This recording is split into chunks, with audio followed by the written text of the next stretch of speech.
Good morning, students. I welcome you all for the online classes of economics. Today we will be going to learn aggregate demand and its components of macroeconomics chapter. The chapter number is 6 in the VKORI book. In this chapter we will be going to learn what the way people demand for the goods and how the way we make an aggregate for the calculation of demand for our macroeconomics topic. As we know, when we are making a survey of the demand of the consumers, at the same time we cannot do the calculation, and the survey reports we make the calculation after a period of time. Maybe at that period of time when we are doing calculation regarding the demand of the customer, that can vary and it can be increased or it can be decreased also according to the changing situation. So because of that actual demand we are not taking, we are making an aggregate assumption of the demand which we had made in a survey. So let us see the chapter and what all components are needed for calculating of the demand of the customer that we will be going to learn in this particular chapter. Aggregate demand and its components. This chapter we will be learning the concept of aggregate demand. In macroeconomics, aggregate demand refers to demand for all goods and services produced in the economy during a period of time, generally 1 year. That is the actual meaning. It refers to demand for all goods and services which is produced in the economy during a period of time. That period is an accounting year, that is 1 year. It can be from March to next year April, or it can be from April to April, or it can be January to December. It is not possible to add up physical quantities of the goods and services demanded by the people. Accordingly, aggregate demand is measured in terms of expenditure of the goods and services demanded by the people during a period of time. Aggregate demand may be studied in relation to very first general price level in the economy or income of the people. At the 2+2 level, we study aggregate demand in relation to income of the people. Accordingly, aggregate demand is defined as under. Aggregate demand is the sum total of expenditure that the people plan to incur on the purchase of goods and services produced in the economy during the period of an accounting year, corresponding to their different levels of income. So, aggregate demand is the sum total of expenditure which is made by the people to incur the purchase of goods and services. Expenditure on goods and services in a two-sector economy, that is in a producer economy and the consumer economy, we can see is broadly classified as consumption is expenditure which is made by the individuals, investment expenditure which is made by the producer. Let us start with this topic. Accordingly, aggregate demand may be defined as under. Aggregate demand is the sum total of C and I. Consumption expenditure we are denoting it with C, and investment expenditure we are denoting it with I. C and plus I equals to AD, that the people wish to make during the period of an accounting year corresponding to different levels of Y in the economy. Yes, definitely. The demand will be according to the income of the people. As income will be more, demand will be increasing. And when the when the income is stable or the income is going lower, definitely the demand will be stable or it can go down. Behavior of aggregate demand schedule. We are studying aggregate demand in relation to Y, that is income. Thus, behavior of aggregate demand means how aggregate demand changes as Y changes. In other words, behavior of aggregate demand implies the relationship between aggregate demand and Y. The relationship between aggregate demand and Y is expressed in terms of aggregate demand schedule, which shows the level of aggregate demand corresponding to different levels of income. Table 1 is an example of aggregate demand schedule showing the relationship between aggregate demand and Y. Aggregate Y is the income as we learned. Let us see the table. Aggregate demand equals to C plus I. We have learned the formula. Planned expenditure, it can has the income of the person was 0, as we learned once a time. When the people is having 0 income, then only consumption is done by the people, because for the survival of the people, consumption is needed. So in that situation, what was our expenditure? That was C plus I equals to 0 was the income, then the consumption done by the people was 30. As the income increases by 20, then the expenditure made by the people was increased by 30 to 35. Here it has been done plus 5. Has 20 units, 20 rupees has been increased, definitely the consumption made by the people has been increased from 30 to 35. It is a mere assumption, students. Don't think that 20 rupees will increase, then the 5 goods can be purchased. It is just an study which we are making. Has to, it's from 0 to 20, when the people expenditure had been formed, definitely the expenditure will increase by the people. Now when the income has been increased 20 more units, that is 20 to 40, definitely the expenditure has been increased by 5 more units, that is 35 to 40. Suddenly expenditure increases from 40 to 60, 20 units, here the expenditure is 45. So on the increase in income is showing that the capacity of the people, consumption expenditure and investment expenditure is together going on increasing. So table 1 offers following observations, which we can see here. There is always some minimum level of expenditure in the economy even when y equals to 0. Thus aggregate demand equals to 30 when y equals to 0. This concept we have to accept, because we are knowing that in our country and other countries also, when the income of the people is 0, still the consumption is done by them. Aggregate demand increases as y increases. Thus aggregate demand is positively related to y. After a certain level of y reached, aggregate demand lays behind y. Thus when y equals to 60, aggregate demand equals to 45. Likewise when y equals to 80, aggregate demand equals to 50. This happens because at higher level of y also, people start saving a part of their income. They develop a habit of saving. Instead of expending all the income, they will start doing saving, so that in the future they can make some type of investment.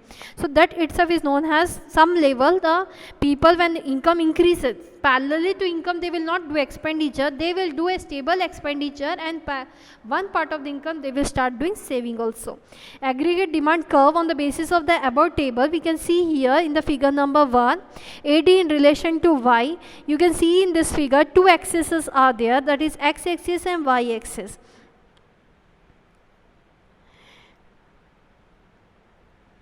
In this x axis we can see there it is the income, and here in the y axis we can see the expenditure. That is the formula we have seen, aggregate demand equals to C plus I.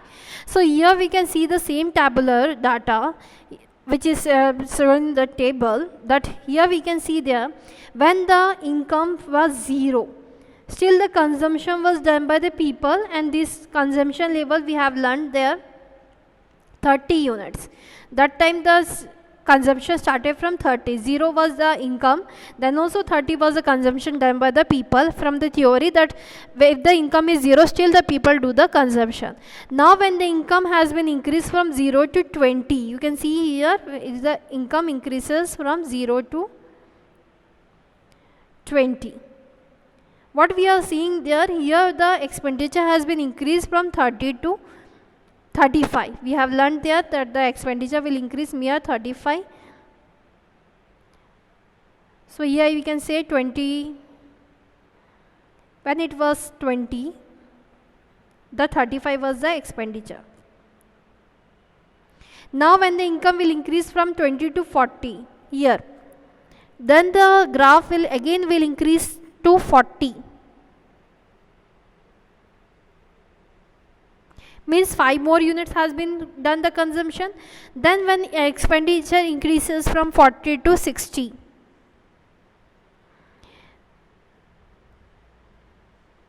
here it has been done 45. Then the expenditure again increases from 60 to 80, 20 more units income increases, it becomes 50. So this way the expenditure started increasing, and a certain level the expenditure will be stable, but income will increase and the people will have a habit of saving. So this graph is showing there are two units of things, that one is the income and one is the expenditure. And here we can see a line. This is the line which will be helping us, that is this is the line of reference showing equality between Y and aggregate demand. This line will tell us how much the degree of expenditure is increasing according to the income level. For that, in the graph of x-axis and y-axis, we will be having a center line of 45 degree. It is just a line which in every graph we will be seeing. It is known as line of reference, which shows equality between y and AD. How much equality is there? This line will be showing how much it is increasing, expenditure is increasing according to income level. So, and this line, that is this line you can see there, that is aggregate demand line, which is formed according to the AD and Y. As the Y increases, how the AD is increasing, that way the line has been drawn, known as the C plus I, that is the aggregate demand line. So this is the graph which is showing the relation of Y with aggregate demand. So now we can see some of the assumption which is working note, we can say for the figure.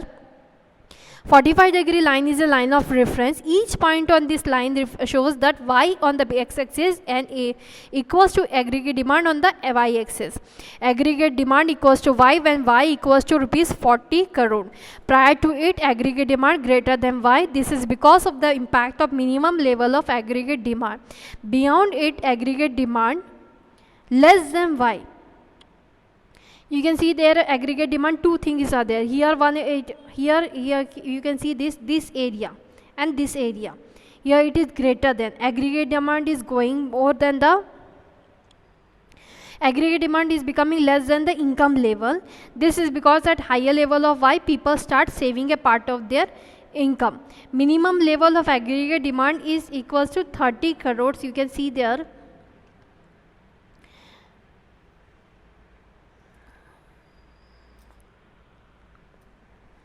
So here you can see this area, that is the aggregate demand where the 30 crores is there.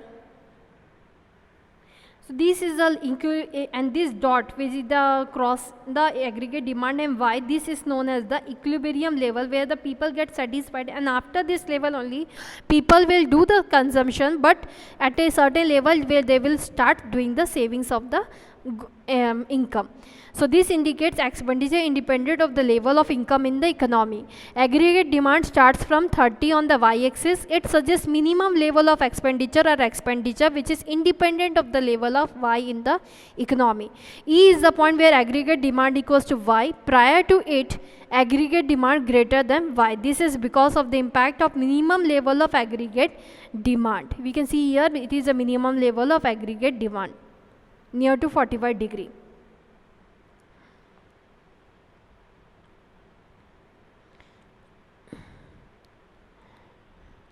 Beyond point E, aggregate demand is less than Y. This is because at higher level of income, people tend to save a part of the income. Generally, aggregate demand increases as Y increases. Generally, this is the basic rule. As income of the people increases, definitely their wants will increase. Their needs will, their wants and demand will be increasing. So there the expenditure will be increasing. Now the next comes the topic is aggregate demand schedule, AD. AD schedule is a table showing aggregate demand corresponding to different levels of income in the economy related to Y. That itself is known as aggregate demand schedule. As we have learnt the tabular data, 0 to 20 when the income increases, there is mere increase in the consumption of the people from 30 to 35. That tabular data itself was known as aggregate demand schedule. However, there is always some minimum level of aggregate demand even when Y equals to 0. That also we have studied, and what was the reason, that also I told to you, that at certain levels when the income is 0, still the people are there. Poor people we can calculate, they also have some type of expenditure. At higher level of Y, aggregate demand lags behind Y because people start saving a part of their income.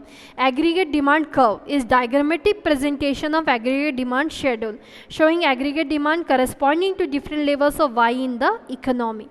Now the next topic is components of aggregate demand that we will be going to learn after the topic, that is aggregate demand. Components of aggregate demand are discussed with reference to closed economy and open economy. Closed economy first we will be referring. A closed economy may be two-sector closed economy and three-sector closed economy.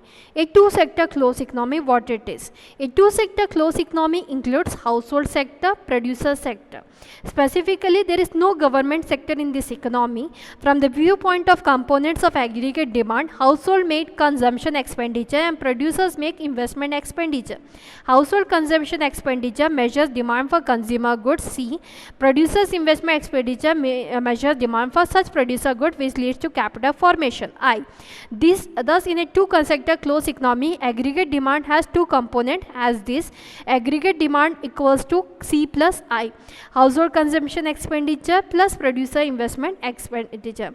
Since there is no government sector, I refers to private investment expenditure only. A three-sector closed economy includes household sector, producer sector and government sector.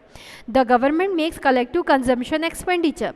It refers to public consumption expenditure or consumption expenditure on behalf of the society as a whole. Example, government expenditure on the purchase of goods and clothes for military personnel. Also, the government makes investment expenditure such as expenditure on roads and bridges. The total government expenditure including government consumption expenditure and government investment expenditure is indicated by G. So that in a three-sector closed economy, there are three components of aggregate demand as this. Aggregate demand equals to C plus I plus G. Aggregate demand equals to household consumption expenditure plus investment expenditure plus government expenditure, including both consumption as well as investment expenditure for government. As government is doing two types of expenditure, first they are doing investment expenditure and then they are doing the consumption expenditure. As government, they themselves not consuming but they are purchasing the goods so that they can help the poor and other welfare society. Components of aggregate demand in an open economy. When we are talking an open economy, as the name is open economy, here no barriers are there. Here all the four sector will be coming. That an open sector economy includes household sector, producer sector, government sector and rest of the world sector. Rest of the world sector generate demand for our goods and services in terms of our exports. Thus exports add to aggregate demand in the domestic economy, but we also make imports from rest of the world. Imports are opposite to exports. While export increases aggregate demand in the domestic economy, import decreases it. Definitely, when we are importing the goods from outside country, it shows that we are not making purchase in our country. It declines our demand of goods in our own country. Accordingly, we find the value of net export equals to export minus import. Whatever thing left out, it is known as net export, and then we can add in the open sector economy. It is this value which contributes to aggregate demand in the domestic economy.